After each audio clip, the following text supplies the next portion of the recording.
అతిభక్తి కలిగిన క్రైస్తవరాళ్ళు వస్తారు. ఏంటి మీరు ఎక్కడికి వెళ్తారు చర్చికి? నేను కృపా మినిస్ట్రీస్కి వెళ్తానక్క.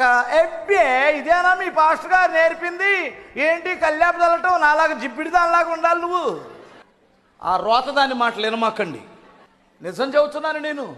కల్యాపు చల్లితే తప్పేంటి? ముగ్గులు వేయొద్దు. ఎందుకని ముగ్గులు వేయకూడదు అంటున్నానంటే, అది చేతబడి చేసేటువంటి వాడు, ఈ చిల్లంగితనం చేసేటువంటి వారు వేస్తారు ముగ్గులు. అది దయ్యానికి దేవతలకు సాదృశ్యం. అది వేయొద్దు. మీ ఇంటి ముందు అవసరమైతే ఇల్లు ఖాళీ చేసి వెళ్ళిపోండి. కల్యాపు చల్లండి. ఏమంటారు? శుభ్రంగా ఉండేది ఏదైనా చెయ్యండి. డెటాయిల్ వాడకండి. అది దేవుని చిత్తం కాదు.